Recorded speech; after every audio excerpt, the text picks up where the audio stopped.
Hello friend, नमस्कार। मैं दिनेश शर्मा। आज आपको अष्टक वर्ग पे एक छोटा सा वीडियो होगा, बहुत लंबा नहीं होगा, 10 मिनट के अंदर ही ख़त्म होने वाला। जीवन के किस खंड में सुख या दुख मिलेगा? ज़्यादातर जो जातक फ़ोन करते हैं और हम देखते हैं कि उनकी कोई जॉब थी, वो जॉब लॉस हो जाता है, या जीवन के अंतिम समय में वो तकलीफ़ में आ जाते हैं, या किसी जातक का जीवन का पहला खंड जो है काफ़ी धन संपन्नता में, सुख ऐश्वर्य में बीतता है, और उसके जीवन का दूसरा जो खंड है वो थोड़ा सा संघर्ष में बीतता है, और तीसरा अच्छा बीतता है। या किसी का पहला बहुत ख़राब बीतता है, दूसरा संघर्ष में बीतता है, और तीसरा जो बहुत ऐशो आराम में बीतता है। तो जीवन के किस खंड में, अब खंड मतलब 3 प्रकार के खंड हम लेते हैं। मान के चलो कि जन्म से लेके 30 वर्ष तक का पहला खंड, फिर 30 से लेके नौकरी काल तक का आपका दूसरा खंड, इसके बाद 60 वर्ष से 90 वर्ष का तीसरा खंड। तो जीवन के किस खंड में आपको आनंद मिलेगा, सुख मिलेगा, उसके विषय में ये थोड़ा सा वीडियो है। और इसके लिए रेफरेंस हम जो देखेंगे, अष्टक वर्ग की एक किताब है CS पटेल साहब की, सागर पब्लिकेशन की, काफ़ी अच्छी किताब है।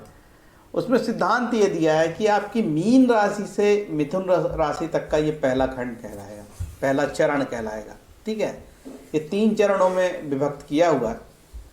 तो मीन राशि से मिथुन राशि तक आपके जो सर्वाष्टक है, भिन्नाष्टक नहीं, सर्वाष्टक याद रखिए। ठीक है, फिर कर्क से तुला तक के सर्वाष्टक के अंक जोड़िए, फिर वृश्चिक से कुंभ तक के अंक जोड़िए। ठीक है, ये व्यक्ति के जीवन में 3 चरणों का प्रतिनिधित्व करते हैं। यदि प्रथम चरण के बिंदुओं की संख्या बाकी 2 चरणों से अधिक हो, व्यक्ति के जीवन का प्रथम पड़ाव सुखमय होगा। यदि मध्य चरण के बिंदुओं की संख्या बाकी 2 चरणों से अधिक हो, व्यक्ति के जीवन का मध्य पड़ाव सुखमय होगा। यदि अंतिम चरण के बिंदुओं की संख्या बाकी 2 चरणों के बिंदुओं से अधिक हो, तो व्यक्ति के जीवन का अंतिम भाग अत्यंत सुखमय होगा। और ये जरूर सबकी जानने की इच्छा होती है। इस तरीके से आपको मीन के अंक जोड़ना है, पहला खंड, फिर कर्क के अंक जोड़ना द्वितीय खंड, वृश्चिक के अंक जोड़ना तृतीय खंड। बड़ा ही सरल गणित है, कोई भी कठिन नहीं। फिर भी एक एग्जाम्पल से आपको समझाता हूँ।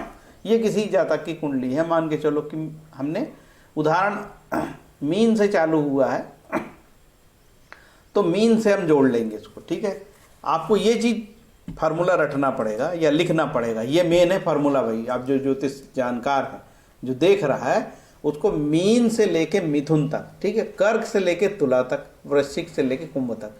मीन से मतलब मीन राशि, फिर मेष, वृषभ और मिथुन, ये चारों के अंक जोड़ने हैं आपको। अंक मतलब सर्वाष्टक में दिए हुए अंक या बिंदु।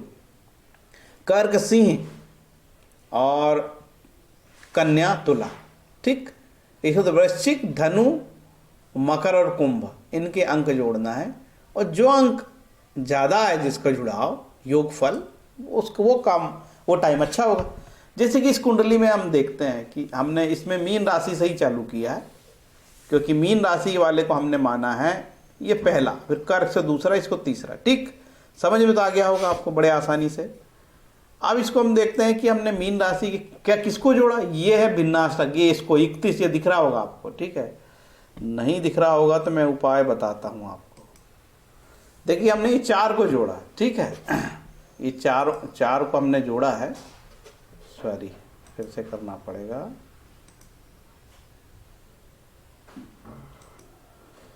ये 4 राशियों का जोड़ है भैया, मीन राशि, मेष राशि, वृषभ राशि और मिथुन राशि। ठीक, इन चारों का जोड़ हमने जोड़ा और आया 112।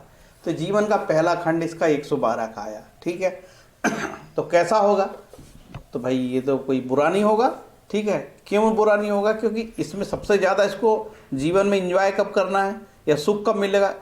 आपको इसको जीवन के आखिरी खंड में मिलेगा, मतलब जो इसकी 50 साल के बाद की आयु, 60 साल के बाद की आयु। ठीक है, और बीच वाला इसका संघर्ष है। तो इसकी संघर्ष, ये तो हमने पहले से देखा कि यार इसका जो जीवन का पहला खंड है 112 कोई ज़्यादा खराब अंक नहीं होते। जनरल एवरेज कितना माना जाता है? एवरेज भिन्नाष्टक में माना जाता 28, कम से कम 28। जबकि यहाँ 31 मिले, यहाँ 28 मिले, यहाँ 32 मिले, और यहाँ पे थोड़ा कम है, तो ये एवरेजिंग हो गया है। तो ये 112 बुरा नहीं है। तो इसका बचपन का भी समय अच्छा बीतेगा, ऐसा हम मान सकते हैं। ठीक है, इसके बाद अब इसको हम हटा के अब देखते हैं कि ये वाला ले लेते हैं 21, 30 और 23 और ये 27। कौन कौन सी राशि, राशि को जोड़ना भैया, भाव को नहीं। सुन लो ध्यान से, राशि जुड़ेगी, राशि, ठीक है, भाव नहीं। ये राशि कौन सी है, सिंह राशि, कर्क राशि, सिंह राशि, कन्या राशि और तुला राशि, चारों का जोड़ लगाया तो यह आया 101।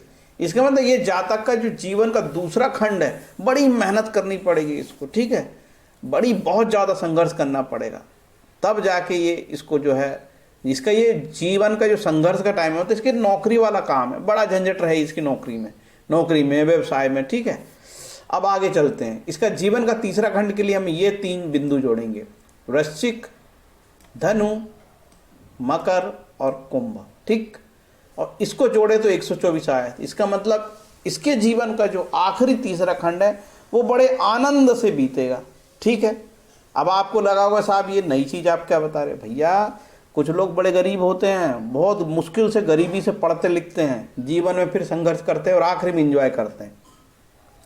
कुछ लोग जो है राजघराने में पैदा होते हैं, ठीक है, बीच में पता लगा कि सब राजघराना ख़त्म हो गया और जो है बड़ा संघर्ष आ गया, संघर्ष करते हैं, फिर जीवन में आखिरी में इंजॉय करते हैं।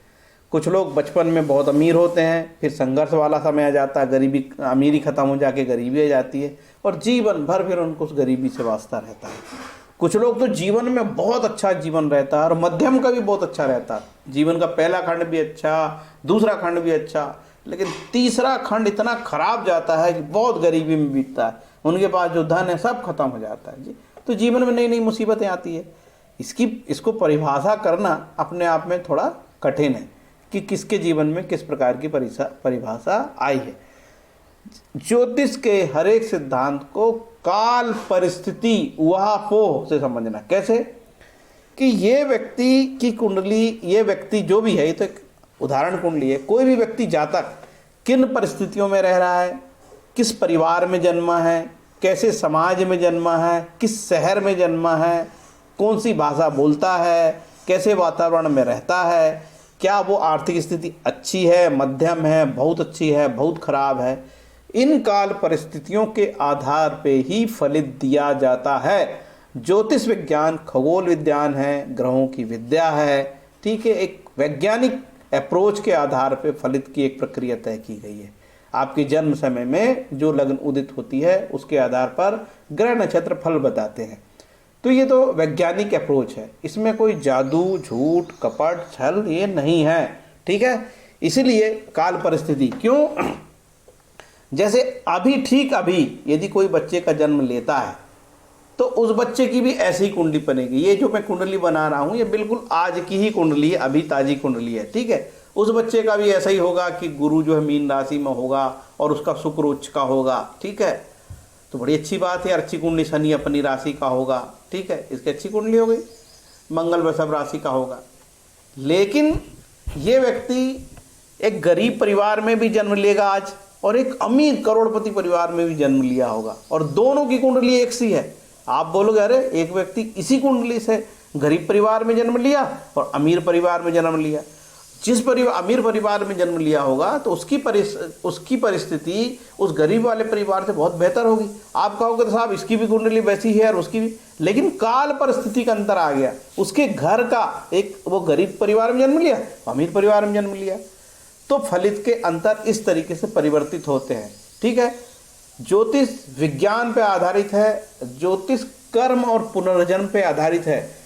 जो भी व्यक्ति हिंदू सनातन पद्धति के कर्म पद्धति को मानता है, कर्म भोग को मानता है, प्रारब्ध को मानता है और पुनर्जन्म को मानता है, उसके लिए ज्योतिष बहुत अच्छी है। अदरवाइज ज्योतिष की आलोचना तो करने वाले लाखों करोड़ों लोग मिल जाएंगे, कहेंगे अरे सब बकवास है। ठीक है, लेकिन सही मायने में जिनके जीवन में जब मुसीबतें आती है, टूट पड़ती है, तो बेचारे वो ज्योतिषियों के पास जाते हैं, पता नहीं कहाँ कहाँ जाते हैं और अपने जीवन के बारे में जानना चाहते हैं कि क्या हुआ कि मेरा बाप तो बहुत संपन्न था और हम लोग तो बहुत गरीब थे, आज हम लोग आज फटेहाल हो गए, खाने को दाना नहीं हमारे पास।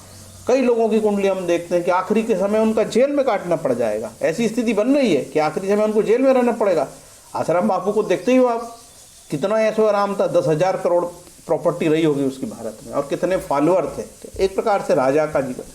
आज वो व्यक्ति जेल में है, संत होके भी। ग्रहों ने कैसे पटके उनको, ठीक है।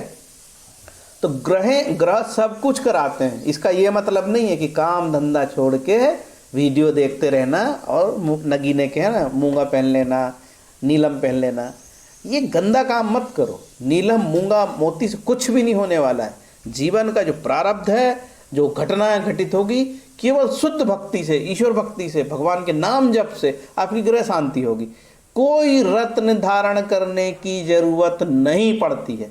ये तो ज्योतिष बाद में व्यापार बनेगी। तो लोग अभी जस्ट मैं वीडियो बना रहा था, इसके पहले मेरे पास एक फ़ोन आया था मुंबई से कि सर आप रत्न रखोगे क्या। मैंने कहा क्या करूँगा रत्न के, नहीं बेचोगे क्या। अरे नहीं भाऊ, मैं बेचता नहीं हूँ, ठीक है, मैं तो भगवान के नाम बताता हूँ। और कोई रुद्राक्ष पुद्राक्ष नहीं यार। अभी हमारे मध्य प्रदेश में काफ़ी तांडव मचा है। एक कथावाचक है, शिव भगवान कथावाचक, रुद्राक्ष में पागल कर दिया लोगों को।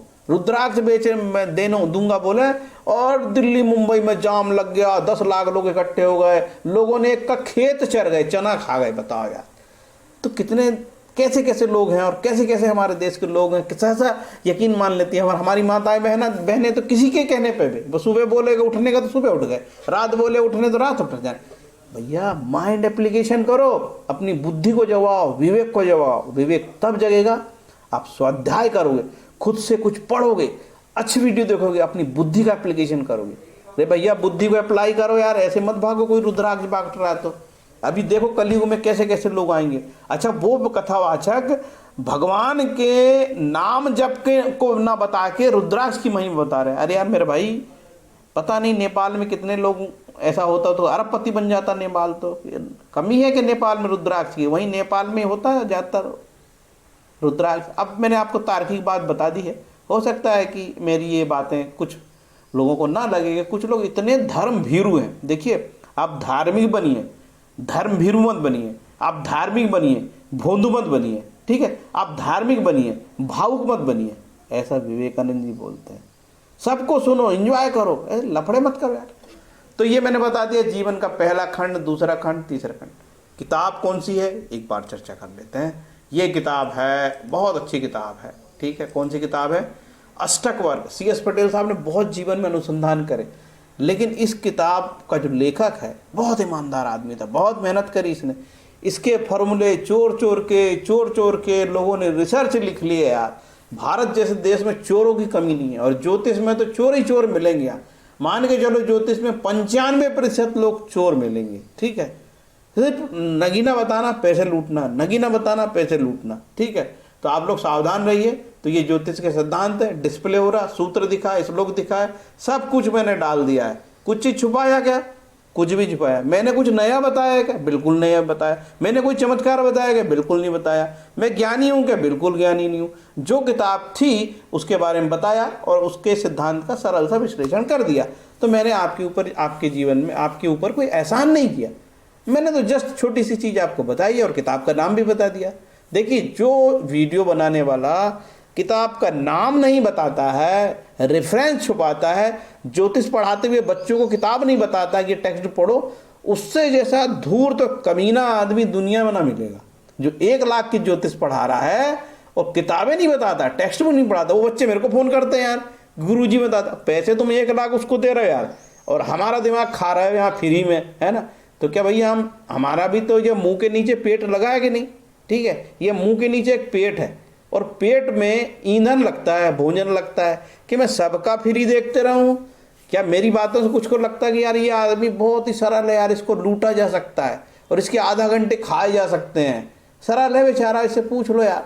हूँ भी मैं बहुत सरल, लेकिन कुछ लोग बहुत शैतान हैं, ठीक है। बड़ा अपना नाजायज फ़ायदा लेते हैं। यदि कोई व्यक्ति सज्जनता से फ़ोन उठा ले, अपनी बात सहजता से बता दे, हर चीज़ को सहज कर दे, हर चीज़ को सहज कर दे, उसको उसके दिमाग में लगता है कि बिल्कुल बेवकूफ़ आदमी है।